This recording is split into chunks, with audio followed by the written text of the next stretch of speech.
बिस्मिल्लाहिर्रहमानिर्रहीम अस्सलाम वालेकुम जी। कैसे हैं आप सब? उम्मीद करती हूँ ठीक ठाक होंगे, खैरियत से होंगे। हम भी बिल्कुल ठीक ठाक, अल्लाह का शुक्र, अल्लाह का करम। तो जी ये है मेरी एनिवर्सरी का दिन, बर्थडे तो रात को सेलिब्रेट हो गई थी। वो दोनों व्लॉग्स आप लोगों ने देख लिए होंगे, जिन्होंने नहीं देखे तो लिंक मैं नीचे लिख देती हूँ, आप लोग ज़रूर जाके देखिएगा, ठीक है। आज हम अपने मियाँ को ड्राइव पे लेके जा रहे हैं। मैंने मियाँ जी से कहा आप रेस्ट करें, मैं गाड़ी ड्राइव करती हूँ।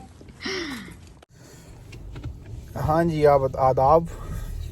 निकल रहे हैं जी हम स्नो के अंदर, और ऐसा मौसम है कि बेड से उठने का दिल ही नहीं है, सीधी सी बात।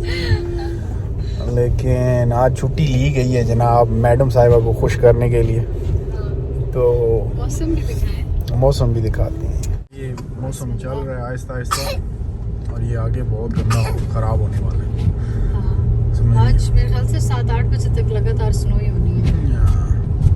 कुछ बंदे कह रहे हैं 4 to 5 इंचेस, और कुछ कह रहे हैं 8 to 9। क्या सच है क्या झूठ है, विद इन फ्यू आवर्स हमें सबको पता चल जाएगा। मौसम अच्छा होता तो हम आउट ऑफ सिटी जाते, हाँ ना। लेकिन जैसे कि मौसम आप देख सकते हैं, मेरे हस्बैंड कह रहे हैं I don't want to take risk, हम इधर ही रहेंगे। आहिस्ता आहिस्ता देख रहे हैं आप लोग, ये देखें ये स्नो जम रही है, काफ़ी स्लिपरी है। काफ़ी स्लिपरी है। ये इतनी स्लिपरी है कि गाड़ी बंद होते होते मतलब रुकते रुकते इतनी फिसल जाती है कि आगे जाके रुकती है उधर। तो आगे से मतलब जिस अदर गाड़ी का वे होता है वो टकरा जाती है फिर आगे से। अभी एक्चुअली पूरा मौसम स्टार्ट हो चुका है। हाँ अभी तक थोड़ी नॉर्मल वाली स्नो थी। हाँ।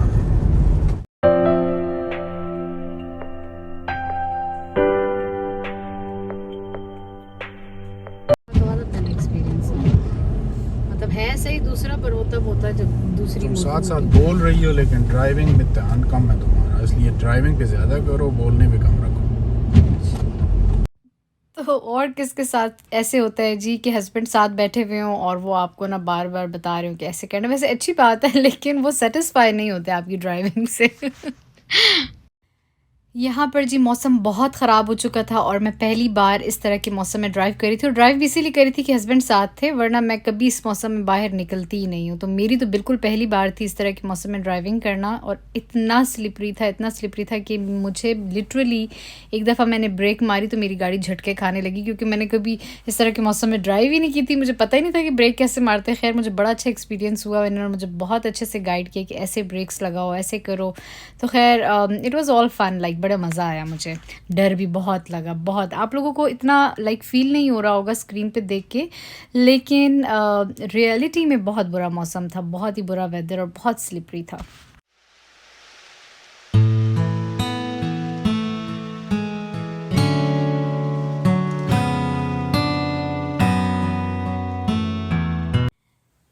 तो जी यहाँ पर हम मॉल पहुँच चुके हैं, और बहुत सारे लोग आए हुए थे। मैं एक्सपेक्ट कर रही थी कि शायद क्या पता कोई ना आया हो। लेकिन यहाँ पे ऐसा होता नहीं है, मैं गलत साबित हुई, और काफ़ी सारे लोग आए हुए थे। गाड़ियों से आप अंदाज़ा लगा सकते हैं कि मॉल के अंदर काफ़ी लोग होंगे। तो बस अब हम चलते हैं मॉल के अंदर अच्छी सी पार्किंग ढूंढ के। लागे शुरू हो गई जी हमारी सर्दी में। हाँ ना, मामा पापा की एनिवर्सरी है आज, वो और देखो। स्नो में हम एनिवर्सरी मना रहे हैं। हाँ है ना, मतलब तो मुस्तफ़ा तो इतने तहज़ीब व तमद्दन का मुज़ाहिरा करते हुए अपने अब्बा के सामने कि मैं हैरान और परेशान कि ये लड़का मुझे इतना तंग करता है, हर जगह भाग रहा होता है और मैं इसके पीछे पीछे भाग रही होती हूँ। लेकिन आज अब्बा के साथ ये उंगली पकड़ के उधर ही जाता था जहाँ वो लेकर जाते थे। लाइक मैं सच में बहुत हैरान थी। मैंने इनको कहा आइंदा तो मैं आप ही को लेकर आया करूँगी शॉपिंग के लिए, कि ये लड़का इतने आराम से चल रहा है। खैर यहाँ पे अब हम फ़िलहाल H&M पे थे, और मुस्तफ़ा के लिए हम लोगों ने एक हुडी ले ली। मुझे तो खुद कुछ पसंद ही नहीं आया यहाँ से, और फिर हम आ गए जी दूसरी शॉप पे। यहाँ पे काफ़ी प्यारे पर्सेस वगैरह थे, और माइकल कॉर्स का मैंने लेना था, लेकिन एक्चुअली जो कलर मैं ढूंढ रही थी वो मुझे मिला नहीं। मुझे एक्चुअली मेहरून कलर का लेना था। एक दफ़ा मैंने देखा था और वो मुझे उस टाइम ले लेना चाहिए था, लेकिन बस वही बात है ना कि आपके दिल में फिर एक चीज़ रह जाती है। तो मैं वही कलर ढूंढ रही थी, वो मुझे मिला नहीं। और यहाँ पे ये जनाब साहब कार लेकर आए हुए थे, और हर जगह लेट के अपनी कार चलाना शुरू कर देते थे, लेकिन माशाल्लाह चल ये सिर्फ अपने अब्बा के साथ हाथ पकड़ के रहा था, कहीं इधर उधर नहीं जा रहा था। और यहाँ पर हम चीज़ें वगैरह देख रहे हैं काफ़ी कि मुझे कुछ पसंद आ जाए, लेकिन पसंद आ नहीं रहा था, पता नहीं क्यों। अच्छा, बच्चे भी ना नए कपड़े और जूतों के लिए बड़े एक्साइटेड होते हैं, तो ये अपनी हुडी पकड़ के ना और अपनी कार तो ये घर से लेकर आया हुआ था, तो हर जगह यही चला रहा था और ये छोड़ नहीं रहा था। माशाल्लाह इसने अपने हाथों में पकड़ी हुई थी। और यहाँ पर जी हम थोड़ा-सा इस तरफ आ गए जहाँ पे परफ्यूम्स और मेकअप वगैरह का सेक्शन था। मेकअप तो मैंने खैर घर से ही सोचा था कि मैंने नहीं लेना। परफ्यूम्स मैं देख रही थी, खैर एक रात को ही मुझे वकार ने दिया था, वो भी बड़ा मज़े का था। तो मेरे हस्बैंड कह रहे थे परफ्यूम मत लो, कि इतना मतलब कोई अच्छी चीज़ लो, लाइक बैग ले लो या ज्वेलरी ले लो। तो मेरे हस्बैंड ने मुझे यही कहा, फिर मैंने कहा चलो सही है, ठीक है। यहाँ पर फिर मुस्तफ़ा को थोड़ी देर हम लोग प्ले एरिया में ले आए बच्चों के साथ। हमने कहा चलो ये भी थोड़ा एंजॉय करे। अच्छा, बेसिकली मुझे फीलिंग आ रही थी कि आज मुस्तफ़ा का डे है। मुझे इतनी खुशी हो रही थी माशाल्लाह, क्योंकि मैं बड़ा रिलैक्स थी। वो अपने बाबा के साथ ही लगा हुआ था, वही इसको पकड़ के इधर उधर लेके जा रहे थे। तो मुझे अपनी एनिवर्सरी नहीं लग रही थी, मुझे लग रहा था मुस्तफ़ा को हम लेकर आए हैं घुमाने फिराने के लिए। यहाँ पर जी हमने प्लान किया कि चलो बस अब कहीं चलते हैं खाने पीने के लिए, और अब हम मॉल से बाहर आ रहे हैं। तो जब मैं मॉल से बाहर आई तो मुझे मौसम बहुत बुरा फ़ील हो रहा था। मैंने कहा नहीं, ऐसा करते हैं कि फ़िलहाल गाड़ी में बैठ के डिसाइड करते हैं। लेकिन मेरे जहन में आ गया था कि बस अब हमें घर चलना चाहिए। पता नहीं क्यों मुझे बस अच्छा नहीं लग रहा था इस तरह के मौसम में बाहर ड्राइव करना बच्चे के साथ, हस्बैंड के साथ। तो मैंने इनसे यही कहा कि बस घर चलते हैं। तो जी मॉल से हम निकल आए हैं। मौसम आप लोग देख सकते हैं, मैंने अपने सारे प्लान्स कैंसिल कर दिए हैं। हस्बैंड साहब को कह दिया कि मैं आपसे कोई गिला नहीं करूंगी। मौसम ऐसा है कि आज गिला बनता ही नहीं है। मैं खुद इतना डर गई हूँ, मैंने कहा नहीं बस मुझे घर पहुंचाएं। तो अब ड्राइविंग भी मैंने इनको दे दी है। मैंने कहा ये सीट आप खुद संभालें और हमें घर खैर खैरियत से पहुंचा दें, ठीक है। कैसा आपको तो एक्सपीरियंस है ना इस तरह की स्नो में ड्राइव करने का? मुझे तो एक्चुअली नहीं है। हम तो रोजाना करते रहते हैं ना। ये दरअसल आज ऐसे सीन है कि गाड़ी स्लिप बहुत ज्यादा हो रही है। बिल्कुल, वो सख्त वाली बर्फ आप है। जैसे ही मतलब फॉर एग्जांपल वो एक गाड़ी जा रही है ना आगे, अगर वो रुकती है तो आपको थोड़ा सा इधर से आगे जाके ही आहिस्ता आहिस्ता रुकना होगा। अगर आप रुकोगे नहीं, वहां जाके एन मौके पे रुकोगे तो फिर आपकी गाड़ी उसके साथ इजीली लग जाएगी। क्योंकि गाड़ी इस मौसम में जैसे ही आप फौरन ब्रेक लगाते हो ना तो वो मेरे साथ हुआ है ना अभी। हाँ, अभी हुआ है मेरे साथ। या उल्टी मतलब फिर जाती है या उल्टी हो जाती है। तो इसलिए मतलब जब भी आपने स्टॉप करनी है तो पीछे से ही प्लान करके स्टॉप करो। तो इसीलिए हमने कहा इनको कि आप ड्राइव करें। लेकिन इन्होंने मुझे अच्छा एक्सपीरियंस करवा दिया, क्योंकि इस तरह के मौसम में ना मैं अमूमन बाहर निकलती ही नहीं थी। मुझे ये मना कर देते थे कि आज स्नो है, मौसम अच्छा नहीं है, तो तुम घर ही रहना। तो आज हम निकले और इन्होंने कहा ड्राइव तुम करो।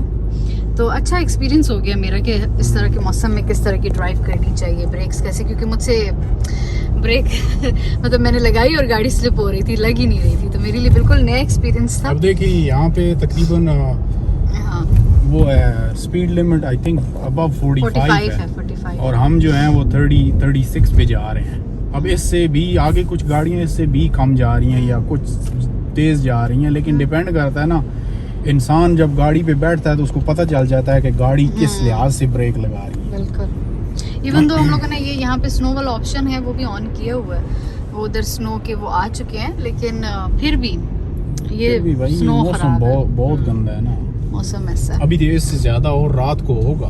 हाँ, अभी वही वाली बात है 8-9 इंचेस तक जो कह रहे हैं आप कुछ लोग के। लेकिन इतनी मुश्किल है। लेकिन पता है लगातार स्नो हो रही है 8-10 बजे तक, तो शायद हो भी जाए, क्योंकि ये भी रुकेगी नहीं। इसीलिए तो मैंने प्लान कैंसिल किया। मैंने कहा नहीं, खाना मैं या घर बना लेते हैं या कहीं से मंगवा लेंगे। प्लान तो आपने कैंसिल कर दी है, लेकिन आप अपना गिफ्ट भूली नहीं है। आप अंदर से तेज हैं। गिफ्ट कौन सा? नहीं, हाँ मैं प्रॉपर फ्री हूँ। मैंने भी छोड़ दिया माल में। मैंने कहा ले कुड़िए ले जे कुछ लेना ही है। क्रेडिट कार्ड भी दे दिया था। मैंने कहा बड़े ये विच पैसे नहीं। लेकिन मैंने ना वही बात है, जब बंदे को खुला छोड़ दो ना तो इतने नखरे आ जाते हैं, ये लूं वो लूं। तो खैर एक आध चीज मैंने ऑनलाइन पसंद की वो इंशाल्लाह मैं लूंगी और आप लोगों से शेयर करूंगी। इनको भी मैंने दिखाई और इन्होंने भी कहा अच्छा ले लो, ठीक है ना? ठीक है। तो वो क्योंकि अभी पता है कि मौसम ऐसा था कि मेरा ध्यान सिर्फ मौसम की तरफ था और अब हम घर ही जा रहे हैं। वैसे तो हमारा प्लान था कि हम आउट ऑफ सिटी जाएं किसी बड़े मॉल में, वहाँ पे वो ड्यू है इंशाल्लाह। हाँ, वहाँ पे जरा और भी अच्छे बड़े ब्रांड्स भी होते हैं। लेकिन बस मौसम ऐसा था कि हमारे सारे प्लान्स कैंसिल हो गए थे। कि आपने हमें टाइम दिया, मुस्तफ़ा इतना हैप्पी था माशाल्लाह से। तो टाइम ही बंदा एक दूसरे के साथ स्पेंड कर ले, ये भी बहुत बड़ी चीज़ है। आजकल के बिजी स्केड्यूल्स में। मैं तो कहना हूँ फिर जिस तरह गिफ्ट देना होगा ना, हाँ। बंदा 2 घंटे जल्दी आओ या टाइम दे आपको हमने टाइम दिया। गिफ्ट में क्या दिया? गिफ्ट कुछ में भी क्या नहीं, दिया? स्माइल। नो टाइम, मैं तुम्हारा ही तो हूँ। अस्तगफिरुल्लाह, नहीं खैर हम इतने भी वो नहीं है।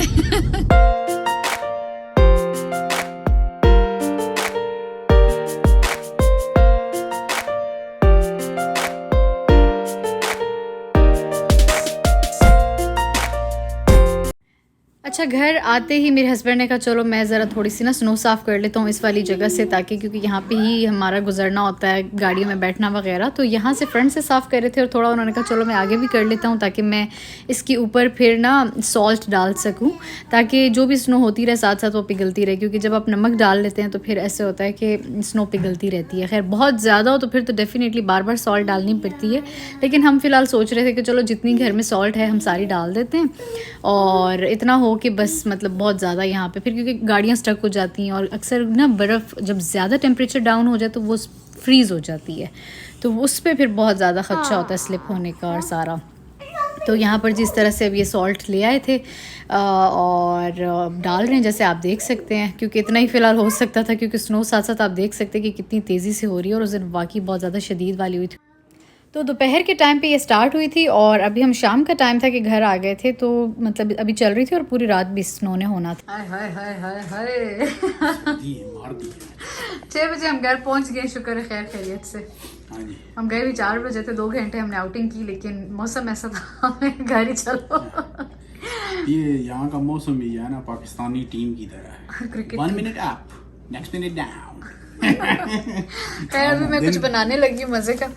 मैंने कहा आज घर में ही अच्छा सा खाना बनाते हैं, तो मैंने फ़िलहाल ये पफ पेस्ट्रीज निकाल दी, आज मैं कुछ मज़े का बनाने लगी हूँ। I hope you like it.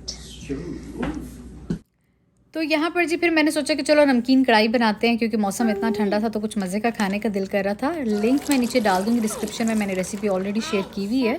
और मुस्तफ़ा साहब ने केक निकाला फ्रिज से, और जितना भी ऊपर क्रीम थी ना वो आराम आराम से बैठ के इसको खाता रहा, और विदाउट एनी डिस्टर्बेंस, मतलब तकरीबन 45 मिनट्स के लिए ही वॉज क्वाइट, और ये ऐसे ही खा रहा था माशाल्लाह।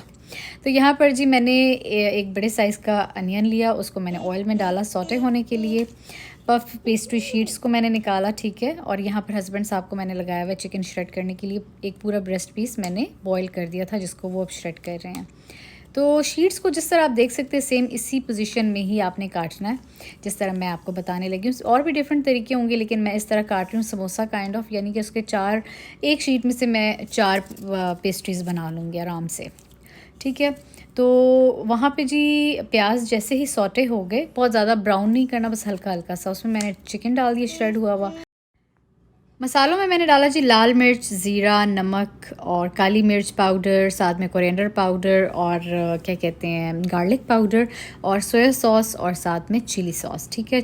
तो इन सारी चीज़ों को मैंने डाल के थोड़ी देर ही ज़्यादा मतलब मिक्स वगैरह किया, बहुत ज़्यादा पकाया नहीं, और एंड पे मैंने बंद गोभी काट के डाल दी और इसको मैंने थोड़ा थोड़ा क्रंची रहने दिया, इसको बहुत ज़्यादा पकाया नहीं है। और बाकी आप लोग अपनी मर्ज़ी के फ्लेवर्स ऐड कर सकते हैं, it's all up to you. तो मैंने तो यही चीज़ें ऐड की थी। और यहाँ पर जी मेरा कढ़ाई भी ऑलमोस्ट डन हो चुकी है, तो इसके ऊपर बस मैं अब गार्निशिंग कर रही हूँ, यानी कि धनिया वगैरह डाल रही हूँ। और ये देखें जी बड़े मज़े की मेरी कढ़ाई डन हो चुकी है, और अब देख के ना फिर मेरा दिल कर गया कि ये मुझे बनानी चाहिए। तो खैर यहाँ पर जी आ जाते हैं, 1 अदद अंडा मैंने फेंट लिया, ठीक है। तो चारों तरफ मैंने इस तरह लगाया और अंदर मैंने वही चिकन की स्टफिंग की और फोर्क की मदद से मैंने इस तरह से उसको बंद कर दिया, और एक तरह से डिज़ाइन भी बन गया था और बड़ा प्यारा भी लग रहा था। तो इस तरह से मैं सारे तैयार कर लूँगी, ठीक है। इसको आप बना के फ्रीज़ कर सकते हैं और उसी टाइम में बेक कर सकते हैं, it's all up to you, जिस तरह आप लोगों को पसंद है। और मुझे तो बहुत ही मज़ा आया, यकीन करें बेकरी से ज़्यादा मतलब घर में इस तरह की चिकन पेस्ट्रीज़ अच्छी लग रही थी। और बाकी अपनी मर्ज़ी की स्टफिंग, वेजिटेबल स्टफिंग वगैरह भी आप लोग कर सकते हैं, मतलब जिस तरह आपके बच्चों को जो चीज़ें पसंद है आप लोग वो कर सकते हैं। और इवन इसके अंदर स्ट्रॉबेरीज़ और इस तरह की फिलिंग्स भी होती हैं, बड़े मज़े की चीज़ें होती हैं। तो अच्छा जो एग रह गया था वो मैंने उसके ऊपर भी डाल दिया ताकि कलर बहुत प्यारा है जब हम बेक करें। तो बेक मैंने किया था तकरीबन 350 फ़ारेनहाइट टेम्परेचर था फॉर अबाउट लाइक 20 मिनट्स, ठीक है। या जैसे आप लोगों को फ़ील हो जाएगा, आपके ओवन पे डिपेंड करता है कि वो कितना टाइम ले रहा है, लेकिन मेरे इतना ही टाइम लिया था। और इस तरह से जब रेडी हो गया था तो हम लोगों ने खाया, बहुत मज़ा आया माशाल्लाह। अच्छा, अब मैं आप लोगों को बताती हूँ कि मैंने गिफ्ट क्या लिए, और गिफ्ट्स की वजह से ही वीडियो लेट हो गई थी क्योंकि उस दिन तो मैं गिफ्ट ले नहीं सकी। जैसे कि आप लोगों ने वीडियो के स्टार्ट में और सारी वीडियो देखी तो अंदाज़ा लगा लिया होगा कि मैंने कोई शॉपिंग नहीं की थी। लेकिन उसके बाद फिर मैं गई थी और मैंने शॉपिंग वगैरह की, तो अभी इंशाल्लाह मैं आप लोगों को दिखाने वाली हूँ। तो यहाँ पर जो सबसे पहला गिफ्ट है ना, वो मुझे बहुत पसंद आया था, नेकलेस। और वो मैंने ले लिया, लेकिन वो कहते हैं ना, नसीब में कोई चीज़ ना हो तो उसका आप कुछ भी नहीं कर सकते। तो जब मैं घर लेकर आई और मैं पहनने लगी तो वो मैं पहनने लगी, मैंने कहा चलो मैं पहनती हूँ, देखती हूँ कैसा है, और वो मेरे हाथों से गिर गया। और जो उसकी मेन चीज़ थी ना, जो खूबसूरती थी, वो ही टूट गई, यानी कि वो स्टोन टूट गया था। और फिर मैं मतलब डेफिनेटली अगले दिन गई, वापस करवा दिया मैंने, फिर दोबारा नहीं लिया। That was the last piece, वो उनके पास आखिरी था, उन्होंने कहा और है नहीं तो मैं लाजमी दूसरा ले लेती। लेकिन वो चीज़ मैंने वापस करवा दी। तो चले जी, मैं आपको दिखाती हूँ कि वो क्या चीज़ थी। तो ये है जी वो नेकलेस, बहुत ही डेलिकेट था, बहुत ज़्यादा नाजुक, शायद इस वजह से या जो भी था। खैर मैंने कहा दोनों दिखा दूँ आपको बिफ़ोर एंड आफ्टर। तो खैर फिर मैं ये वापस करवाई थी। अच्छा, मेरे हस्बैंड को पर्ल्स की ज्वेलरी बहुत पसंद है, मुझे भी पर्ल्स बहुत पसंद है। एक तो ये हर तरह के कपड़ों के साथ मैच हो जाते हैं और एवरग्रीन चीज़ है, तो मैंने कहा चलो फ़िलहाल ये ले लेते हैं, क्योंकि हस्बैंड को बहुत अच्छी लगती हैं इस तरह की ज्वेलरीज़ वगैरह, बहुत डेलिकेट। तो ये पूरा सेट था, ब्रेसलेट था, नेकलेस, साथ में टॉप्स। तो फिर मैंने ये ले लिया। मेरे पास पहले था एक, वो वाइट कलर का था, वो भी मुझे एनिवर्सरी पे मेरे हस्बैंड ने गिफ्ट किया था। वो बहुत ही हसीन है, इससे भी ज़्यादा वो इंशाल्लाह कभी दिखाऊंगी। तो खैर इस दफ़ा मैंने इस कलर्स में लिए क्योंकि ये हर तरह के ड्रेस के साथ चले जाते हैं, ठीक है। तो ये हो गया जी second gift, I mean first बल्कि। सेकेंडली आ जाते हैं जी इस गिफ्ट की तरफ, और ये मैंने ख़रीदा, इसकी मेन रीज़न थी द कलर। क्योंकि अब मैं बहुत ज़्यादा ब्लैक एंड ब्राउन्स की तरफ नहीं जाना चाहती, मैं डिफरेंट कलर्स की तरफ जा रही हूँ। मैं कहती हूँ बंदा ले तो वो हर तरह का बैग होना चाहिए, कपड़ों के साथ मैच वगैरह भी करे। तो कलर इतना प्यारा था, इतना यूनिक था। वैसे आपको पता है कि शॉकिंग पिंक कलर्स में से कुछ काफ़ी ओवर कलर्स भी होते हैं, तो इस वजह से फिर मैं अक्सर इस तरह के कलर्स लेती ही नहीं थी। लेकिन ये कलर इतना डिसेंट लग रहा था कि बहुत ही प्यारी लुक दे रहा था। पता नहीं आप लोगों को कैसा लग रहा है, लेकिन मुझे बहुत प्यारा लगा है। क्योंकि आपको पता है शॉकिंग पिंक जो है ना, काफ़ी कभी कभी आंखों को बुरा भी लगता है लेकिन ये बहुत हसीन लग रहा था और काफ़ी स्पेशियस बैग था। और साथ में इस ये भी था जिससे में आप बैग को कवर अप कर सकते हैं, और साथ में अगर आप दूसरी तरह बैग यूज़ करना चाहें उसके लिए ये चीज़ अलग से बैग के अंदर थी। तो ये हो गया जी मेरा गिफ्ट नंबर 2, ठीक है। अच्छा, उसी दिन ही फिर मैंने ये क्लच भी ले लिया। क्लच मैंने क्यों लिया, क्योंकि मुझे पसंद आ गया। वैसे यूजुअली अब मैं क्लचेस यूज़ नहीं करती, आपको जो माएँ हैं वो ये बात समझ सकती हैं कि बेबीज़ के बाद आप क्लच नहीं यूज़ कर सकते। लेकिन स्टिल दिल तो दिल है ना, दिल तो करता है कि हील्स भी लें तो क्लच भी लें, चाहे हम पहने ना पहने क्योंकि अब मैं हील्स भी नहीं पहनती इतनी ज़्यादा, क्योंकि बच्चों के पीछे भागना एंड ऑल दैट, और क्लचेस भी नहीं। लेकिन स्टिल बस मुझे अच्छा लग गया था और था भी बहुत प्यारा। ये भी बहुत डिफरेंट कलर है अगर आप देखें तो यूजुअली नॉर्मल कलर्स से, तो ये मैंने ख़रीद लिया, ठीक है। अच्छा जी, ये है लास्ट गिफ्ट जो कि मेरे हस्बैंड की तरफ से। बेसिकली बाकी चीज़ें तो मैं खुद ही अपनी पसंद से ले रही थी तो ये रिंग थी जी, बहुत ही प्यारी, बहुत ही हसीन रिंग है। मुझे तो बस इवेंट मैटर करता है कि किस इवेंट पे दी गई है, फिर वो चीज़ ख़ास हो जाती है। तो ये हमारी माशाल्लाह 4 साल हमारी शादी को हो चुके हैं साथ, और 6 साल आप ये समझ लें निकाह को, क्योंकि निकाह हमारा 2 साल पहले रहा हुआ था। तो माशाल्लाह 6 साल का साथ है हमारा। आगे भी हमारे लिए दुआ करें कि हम ऐसे ही ढेरों साल इकट्ठे जिएँ और मुस्तफ़ा की खुशियाँ देख सकें। और बस दुआएं चाहिए आप लोगों की। हर चीज़ मैंने आप लोगों के साथ शेयर की तो ज़रूर माशाल्लाह बोल दीजिएगा, ठीक है। तो अब मैं लेती हूँ इजाज़त, अपना ख्याल रखिएगा, दुआ में याद रखिएगा। अल्लाह हाफ़िज़।